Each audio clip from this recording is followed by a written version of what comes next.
Enquanto você procura, eu vou me apresentando. Sou Paulinho, sou casado com a Elisandra, pai do João, da Maria Clara. O grupo de oração é o AMI, acontece às quintas-feiras na Capela do Sagrado Coração de Jesus. Mateus 7, versículo 24. Grande alegria que hoje nós temos dois irmãos lá no nosso grupo de oração, um casal abençoado nosso lá, cheio de mistério, o Bob e a Priscila que vieram, levanta a mão com a Priscila, que vieram rezar com você essa noite. Acharam? Assim, todo mundo que ouve essas minhas palavras e as põe em prática, pode ser comparado ao homem sensato que construiu a sua casa sobre a rocha. Caiu a chuva, vieram as correntes, sopraram os ventos, precipitaram-se contra esta casa, e ela não desabou, pois os seus fundamentos assentaram-se sobre a rocha. E todo que ouve as palavras que acabo de dizer e não as põe em prática, pode ser comparado a um homem insensato que construiu a sua casa sobre a areia. Caiu a chuva, vieram as correntes, sopraram os ventos, vieram dar contra esta casa, e ela desabou, e sua ruína foi total. Irmãos e irmãs, Jesus conta essa passagem e essa exortação de Jesus acontece no ambiente dessa música que os irmãos acabaram de ministrar. Foi às margens do mar da Galileia, lá em Cafarnaum, num monte próximo ao litoral, que Jesus disse essas palavras. E ele disse justamente o que a música traduz como poesia: em quem vocês vão confiar? No dono da rede ou no Senhor dos mares? Aquele que anda sobre as águas, em quem vocês vão confiar? Essa exortação de Jesus, irmãos e irmãs, ela acontece no Sermão da Montanha. Popularmente nós conhecemos como Sermão da Montanha. É o final do Sermão da Montanha. O Sermão da Montanha ele começa em Mateus no capítulo 5, vai até o capítulo 7, depois ele começa em Lucas também, lá no Sermão da Montanha, que começa no capítulo 6. E o Sermão da Montanha, Jesus propõe para as pessoas que estão ouvindo a felicidade.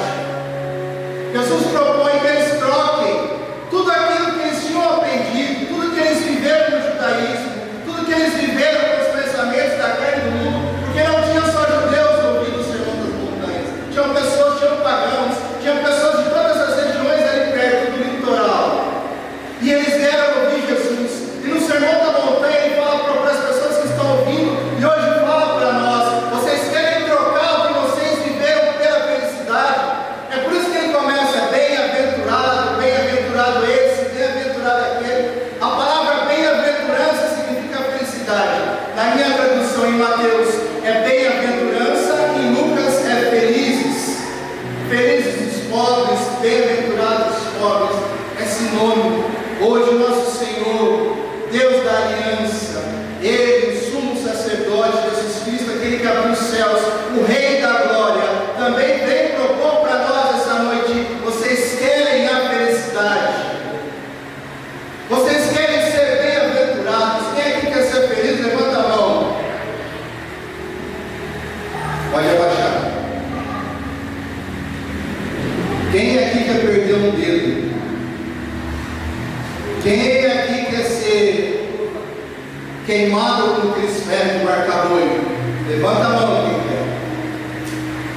Nós queremos a felicidade, mas para nós experimentarmos a felicidade que nosso Senhor Jesus Cristo nos propõe, nós precisamos fazer como Ele disse: assim, todo que ouve estas minhas palavras e as põe em prática, ouvir a palavra de Jesus e as colocar em prática.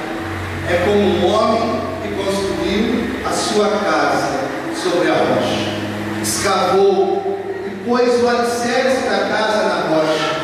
Vieram os ventos, a tempestade, as torrentes, as enchentes, deram contra a casa, mas ninguém derrubou a casa.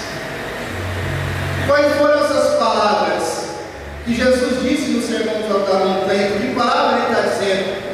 Se nós formos ler o Sermão da Montanha, nós podemos resumir em 3 grandes blocos: o relacionamento com as pessoas, o relacionamento com as coisas e o relacionamento com Deus. No primeiro bloco, Jesus pergunta: vocês querem ser felizes? Vocês querem trocar a minha verdade? Vocês querem trocar aquilo que vocês ouviram até hoje pela verdade da relação humana, pela virtude da relação humana, para aquilo que Deus sonhou com o relacionamento com as pessoas, entre as pessoas, o que o céu proclamou, o que o céu pensou, o que o céu criou para que o homem vivesse, para que as pessoas vivessem, para que as mulheres vivessem. Vocês querem trocar isso, aquilo que vocês ouviram até hoje, pela verdade, então de serem felizes? E ele começa a falar, primeiramente, o amor aos inimigos. E aqui, irmão, Jesus troca toda a mentalidade, ele muda. No Sermão da Montanha, ele tira tudo aquilo que as pessoas tinham ouvido do mundo, da carne, da religião que ele completa, e coloca a verdade, a virtude, ou seja, aquilo que o homem, que o ser humano nasceu para ser. Quando Deus pensou Adão e Eva, quando Deus pensou a cada um de nós, ele pensou os nossos relacionamentos a partir dele, da verdade dele. E no Sermão da Montanha, Jesus vem nos libertar de toda a mentira, tudo aquilo que foi lançado na nossa mente, no nosso coração, em relação às pessoas, para nos fazer felizes nos relacionamentos com os outros, em qualquer de suas dimensões, seja na família, pai, mãe, seja no casamento, seja no namoro, seja na amizade, seja na igreja, no trabalho. Jesus vem libertar o seu povo. Essa noite, Jesus vem libertar os nossos relacionamentos, falando para nós da verdade dos relacionamentos, da virtude do relacionamento, aquilo que Deus pensou quando Ele criou o homem e a mulher, quando Ele criou o primeiro casal, quando Ele nos criou para o relacionamento. Jesus começa falando a respeito do amor aos inimigos. O que você acha disso? Nós não aprendemos isso. Inimigo, o que o mundo prega é que o inimigo tem que morrer. É assim na Rússia e na Ucrânia, é inimigo, ele vai morrer. É assim entre Irã e Israel, é inimigo, ele vai morrer. É assim em todos os conflitos instalados no mundo, na geopolítica, no mundo inteiro existem diversos conflitos, e a premissa e o que rege esses conflitos é o seguinte: ele pensa diferente de mim, ele vai morrer. Jesus vem e liberta as pessoas, liberta cada um de nós do jugo da vingança, do jugo de odiar os inimigos. Quando ele diz assim: vocês precisam amar os seus inimigos, porque amar os que te amam, os pagãos também fazem isso, mas eu quero ver você amar os seus inimigos. E aí Jesus nos coloca numa outra dimensão. É um red pill, é uma red pill. Sabe o que é red pill? Já assistiu Matrix? Lá no começo, lá ele tinha que tomar ou a blue pill, que era a pílula que ele ficaria dentro da Matrix, ou a red pill, que ele sairia da Matrix, conseguiria ver a verdade das coisas, como o mundo de fato está. Nesse momento, Jesus fala para as pessoas: vocês querem tomar o que? A blue pill ou a red pill? E os verdadeiros discípulos falam: eu quero tomar a red pill, porque eu quero ver a verdade, Senhor, a verdade dos relacionamentos, porque eu não consigo me relacionar, porque eu não consigo amar os inimigos. Mas o Senhor tem uma palavra que muda a minha vida, eu quero ouvir, e não só ouvir, Senhor, eu quero colocar em prática.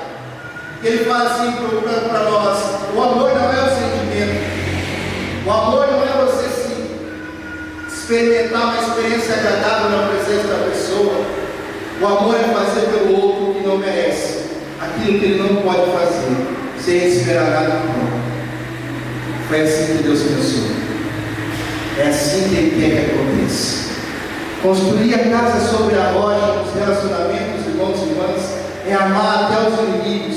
Os inimigos nós não queremos bem, nós não temos prazer na presença dos inimigos, mas nós somos capazes de entregar as nossas vidas por Ele, se somos tomados pelo Espírito Santo de Deus. Isso é a felicidade, isso é a verdade dos relacionamentos. Jesus continua: se alguém bater no seu rosto, dá a outra face.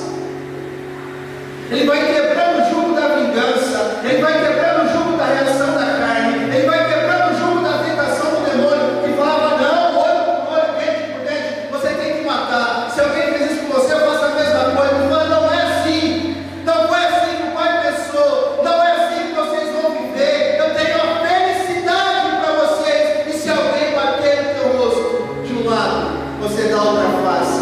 Você diz para mim: mas eu não consigo. Eu falei: eu acredito que você não consegue, porque para isso você precisa ter vida sobrenatural.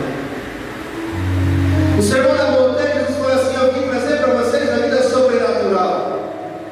Eu não estou dizendo que vocês vão conseguir, eu estou dizendo que vocês vão conseguir em mim, na vida sobrenatural. Jesus continua, quando Ele diz para que a gente não olhe o cisco no olho do irmão. Primeiro a gente precisa tirar a trave do nosso olho. Jesus quebra o jugo da vingança. Então não é para você julgar as pessoas, porque juiz é só um, e é Jesus Cristo. E quem julgará as pessoas no fim dos tempos são os anjos. Eles são os ceifadores, são eles que virão separar o joio do trigo. A foice está na mão dos anjos e não da nossa. Você quer ser feliz? Livre-se do jugo que a carne te colocou de julgar as pessoas. Síndrome de São Hugo, né? A gente sabe sobre tudo, sobre todas as pessoas, tudo que elas fazem, o que elas fazem. A gente vai dizendo números, dizendo mentiras a respeito das pessoas, sem a mínima responsabilidade. Aprendemos aí com os meios de comunicação social, jornal, revista, jornal televisivo, mas dizendo sobre as pessoas sem responsabilidade nenhuma, como se fosse juiz, como se fossem os anjos, como se tivesse o poder de Deus sobre as pessoas. Nós não temos o poder de Deus. Quer ser feliz? Tira a primeira trave dos teus olhos, e você poderá enxergar nele. Esse é o caminho da felicidade. Jesus é radical, ele fala assim: não dê pérola aos porcos. Um tempo a igreja viveu algo que a história da igreja chama de disciplina do arcano, do segredo. Na época, os primeiros anos do cristianismo, onde o Império Romano perseguia muitos cristãos, os pagãos não sabiam o que acontecia na Santa Missa. Você pega a história da igreja, porque a igreja não falava, ela não podia falar, porque era jogar pérola aos porcos, as palavras da consagração, aquilo que eles viviam era um segredo. Vai passando o tempo e a gente vê que a missa é dividida em duas partes, não é? A mesa da palavra e a mesa da Eucaristia, não é assim? Porque antigamente, na hora da mesa da palavra, todo mundo participava, os catecúmenos, aqueles que não eram batizados, e os iniciados, aqueles que eram batizados que tinham sacramentos. Terminava a homilia, o diácono dizia: catecúmenos fora. Eles saíam da igreja, só ficavam no mistério eucarístico os iniciados, porque é uma pérola, é um tesouro. A gente não pode dizer para as pessoas que não entendem o que acontece aqui. A evangelização se dá no primeiro momento, mas depois nós temos nossos segredos, o mistério eucarístico. Ele é tremendo, ele é poderoso. Então Jesus diz: não joguem as pérolas aos porcos, porque eles vão pisar as pérolas, eles não sabem o valor disso. Isso é radical, porque a gente acha diferente, não fala de tudo para todo mundo, mas não é assim, irmãos. As coisas sagradas são sagradas, os mistérios de Deus são os mistérios de Deus, as orações são as orações privadas, são privadas, e não é para todo mundo, porque Deus vai escolhendo, trazendo, informando, até que Ele coloca a pessoa dentro do mistério. Então Jesus muda o padrão do relacionamento e do politicamente correto.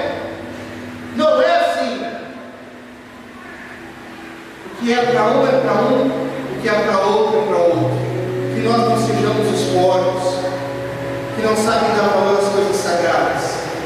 Que nós sejamos os verdadeiros adoradores. Depois Jesus fala da castidade do casamento.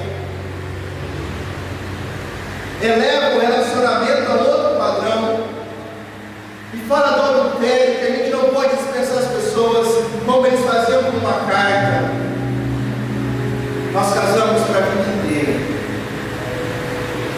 e é para a vida inteira, é uma decisão. É muito diferente do pensamento do mundo, é muito diferente do que as pessoas que estavam sentadas na praia imaginavam que ele ia falar que era o casamento.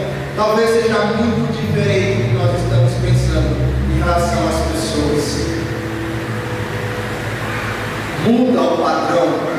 Hoje nosso Senhor quer mudar o padrão da nossa existência, mudar o jeito que nós vivemos, que nós pensamos, para que a nossa casa esteja construída sobre a rocha.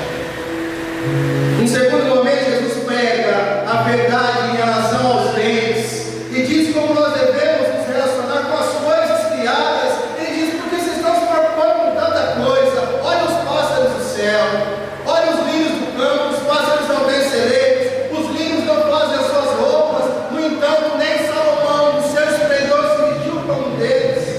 A cada dia mais essa preocupação. O Pai Nosso nos ensina a recordar o quão poderoso das nossas necessidades, o pão nosso de cada dia nos dai hoje, a providência nos dai hoje, aquilo que é necessário para o dia de hoje. O amanhã não existe, é o hoje. Não podeis ter dois senhores, ou vão servir a Deus ou ao dinheiro. Muda o nosso padrão de relacionamento. Como é que o mundo se relaciona com as coisas? Como nós somos ensinados a nos relacionarmos com os bens. É uma rede de irmãos. É para sair da matriz essa noite. É para entregar o coração ao Espírito Santo, deixar Ele te levar às águas mais profundas. E a última abordagem de Jesus prega a verdade da nossa relação com Deus. Como você acha que é ou deve ser teu relacionamento com Deus? Porque a gente vê um grupo de oração pegar a palavra, né? Ou pegar a bênção, ou pegar a cura. Irmãos, nosso relacionamento com Deus não é esse relacionamento de supermercado, onde Deus é apenas uma parte da nossa vida. Olha, eu tenho aqui a minha vida familiar, é uma caixinha. Eu tenho aqui a minha vida de trabalhador profissional, uma caixinha. Eu tenho aqui a minha vida de comunidade, uma caixinha. A minha vida de igreja, uma caixinha. Deus é uma outra caixinha. É bom ser tudo isso, é bom ter Deus também, porque às vezes dá sorte, faz bem, né? A gente acha que o relacionamento com Deus é esse. Eu preciso de uma bênção, eu vou lá buscar. Eu preciso da cura, eu vou lá buscar. Tem algo impossível na minha vida, eu vou lá buscar. Se você veio aqui por isso, glória a Deus. Mas Jesus vai pegar a verdade do relacionamento com Deus essa noite. Primeira coisa que Jesus fala para as pessoas que estão sentadas à beira do mar. Cada um de nós está sentado lá hoje. Estamos lá, estamos aqui. O mistério da eternidade de Deus. Você precisa ter vida interior. Você tem uma alma que deseja a Deus, que foi criada por Deus e para Ele. E você precisa ter vida interior. Quando você for rezar, você vai dizer sobre uma montanha.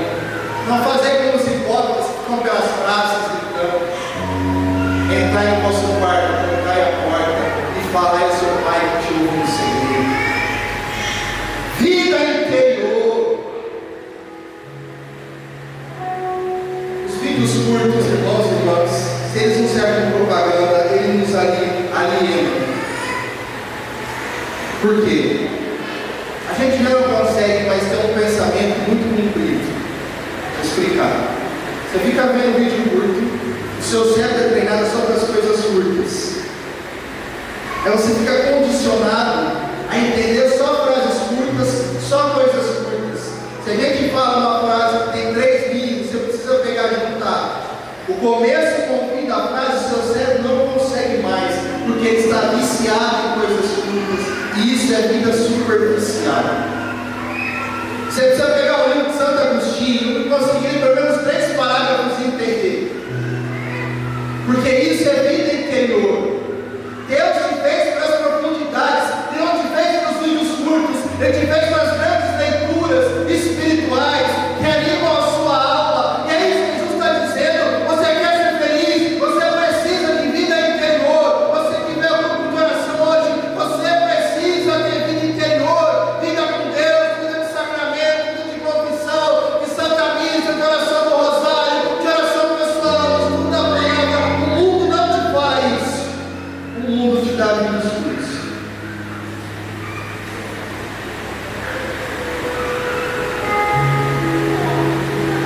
Jesus diz, no nosso relacionamento com Deus, Ele nos chama à missão. E a missão dá sentido à nossa vida. Você precisa ter uma razão de viver.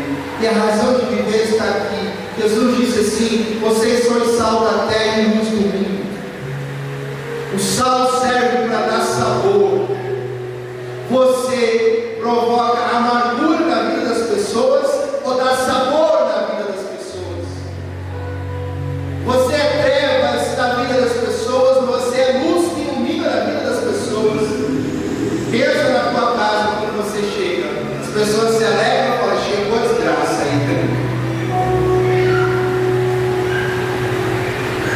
Você prefere ficar sozinho no teu quarto e não iluminar a vida das pessoas com o seu próprio computador, com suas próprias coisinhas, ou você se abre aos relacionamentos e vai enfrentar dificuldades de iluminar a vida das pessoas?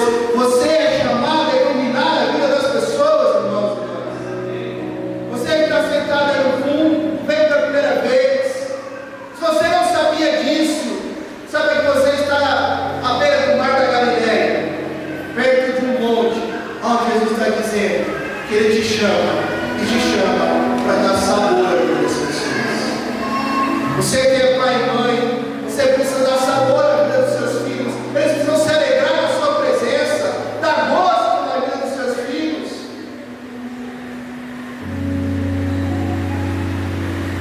E por último, o nosso relacionamento com Deus.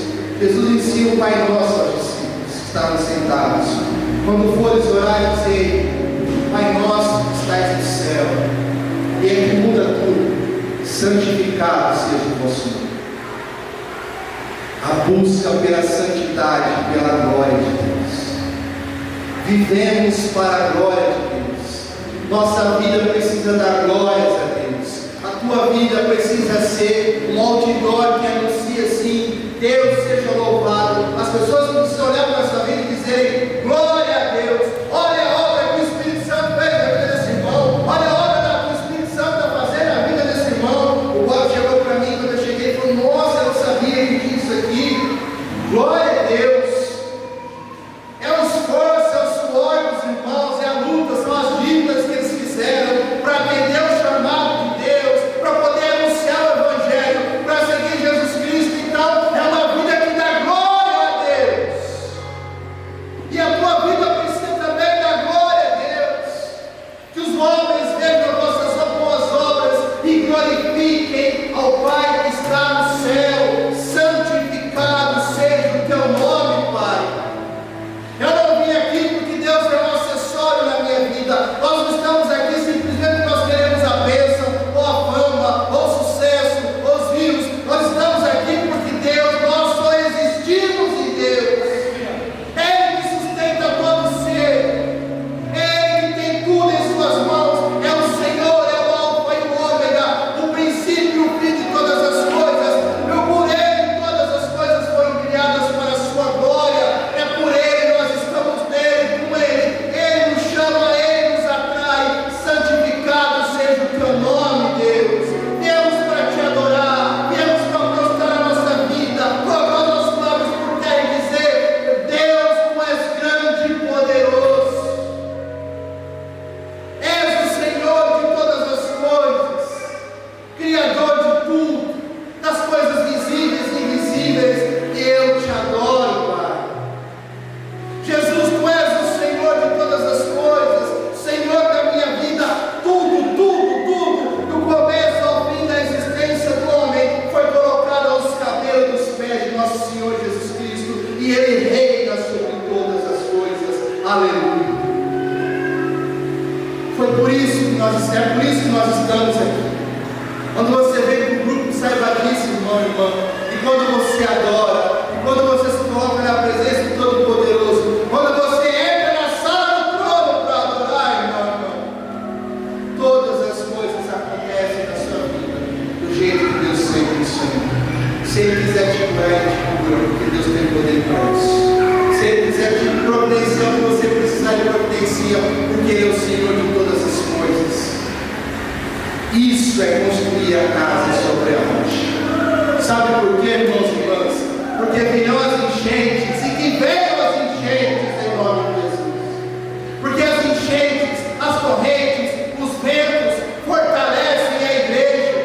A igreja nunca foi tão fecunda como nos tempos da perseguição. Como dizia Tertuliano, sangue dos mártires, semente de novos cristãos. E se nós tivermos que passar pela prova, se nosso país tiver que passar pela prova, nós passaremos porque a nossa casa está sobre a rocha. E se tivermos que entregar a nossa vida para o céu, para os mártires, existe céu. A nossa esperança é no Senhor, é nele, é na vida eterna, é no Deus da aliança, é no dono do mar, aquele que anda sobre as águas e que criou